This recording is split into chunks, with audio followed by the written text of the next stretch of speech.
Televised presidential debates of 1960, how television skewed the election process. Campaign debate. Noun. A debate between two candidates of an election that is used to persuade voters of their qualifications. Televised presidential debate. Noun. 1. A campaign debate between the two presidential candidates of an election that tends to focus more on physical characteristics than eloquence.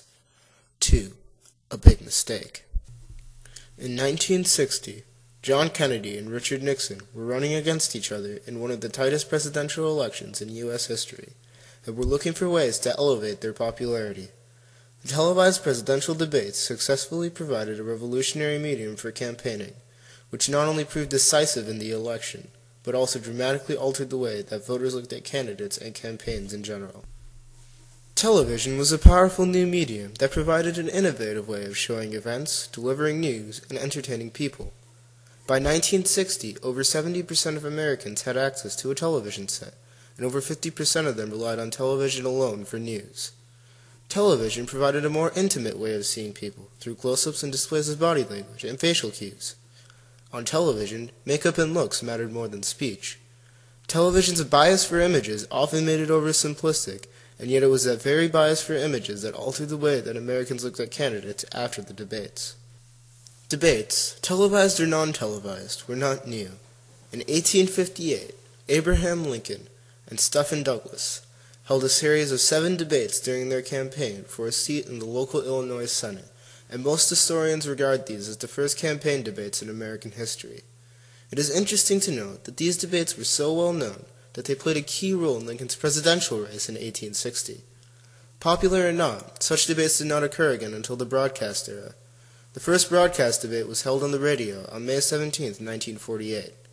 On May 21, 1956, ABC hosted the first nationally televised inter-party debate for the Florida primary. However, these debates did not have much influence on voters. What was needed was a debate between the two major presidential candidates in the general election, and that's exactly what voters were given. In 1959, Adlai Stevenson and Newton Minow published an article in This Week magazine called Adlai Stevenson's Plan for a Great Debate, proposing a national forum in which the two major presidential candidates would meet face-to-face to discuss the major ideas of their campaigns. The article was prompted by several recent proposals by people like the CEO of CBS, Frank Stanton, calling for a modern-day electronic version of the Lincoln-Douglas debates.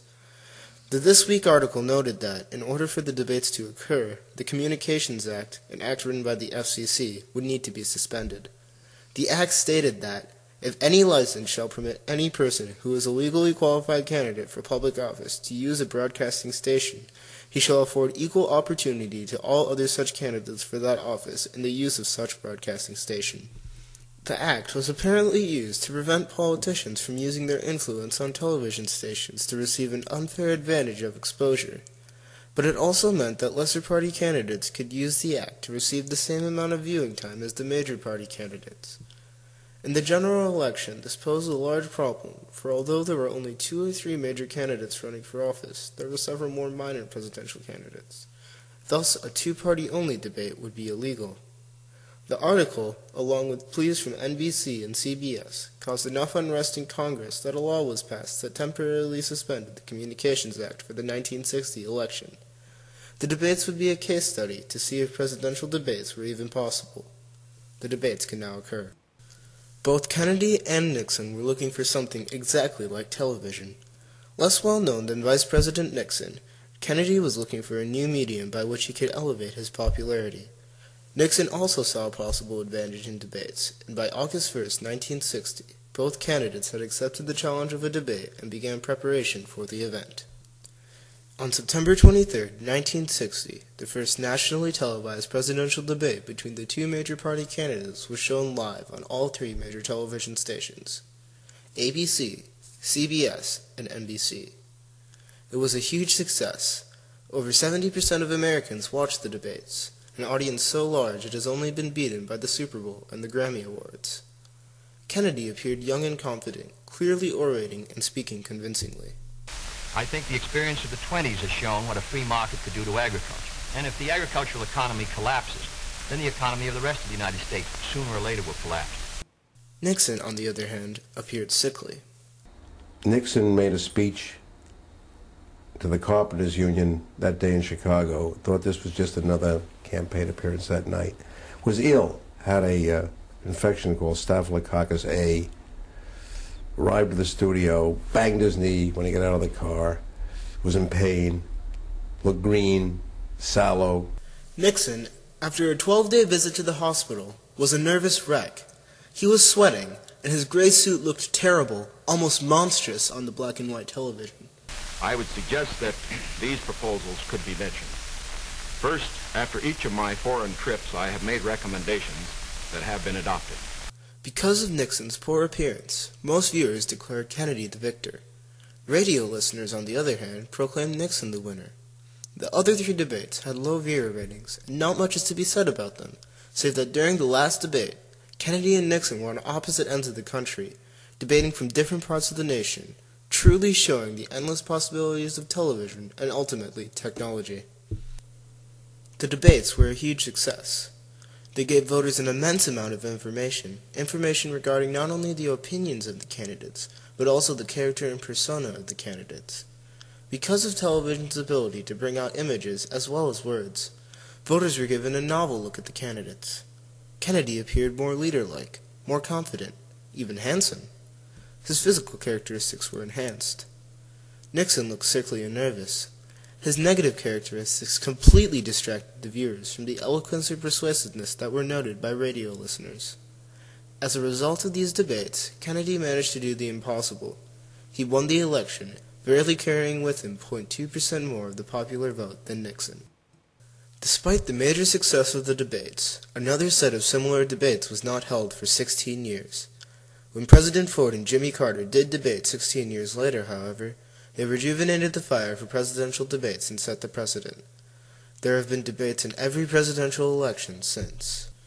The debates dramatically changed the way that voters viewed candidates and moreover the election process. Until 1960, voters looked at candidates' ideas, opinions, and eloquence. After televised debates, however, voters began to look more at personality and composure rather than persuasiveness and ideas. They stopped looking for the more eloquent and started looking for the more president-like. This is not to say that voters no longer looked at views of candidates, and it is not correct either to say that people did not vote for political reasons. However, the voters' outlook changed dramatically, and appearances became an important feature in the candidates' qualifications. Even the election itself was changed for the worse. The debates were advertised as a television event with a winner and a loser. As a result, voters began to treat the debates more like college football games with a winner and a loser, rather than a serious discussion of ideas. The shift in viewpoint has essentially come full circle. In the recent election of 2008, it was once again noted with our current president that eloquence mattered again. Former Senator and now President Barack Obama spoke with simplicity and clarity, but at the same time appealed to all crowds, both young and old. His ability to communicate, combined with his winsome personality, was what eventually won him the election. Although we will never be exactly where we started, we will eventually come to a point where eloquence and looks are of equal importance. You said we knew where the weapons of mass destruction were. You were wrong. You said that we were going to be greeted as liberators. You were wrong. The debates have had a global impact as well. Many countries have followed our lead, like Britain, who on April 15, 2010, held their first ever televised prime ministerial debate. It is historic because for the first time viewers will be able to see the main party leaders, they'll be able to see their personalities, their politics, so I think it'll put the whole focus of the campaign on those three debates. This is the first real television election. The debates of 1960 successfully ended Kennedy and Nixon's quest for a new medium. The debates allowed Kennedy to win the election and had a large impact on the voting process in general. They provided voters with more information on both ideas and personalities.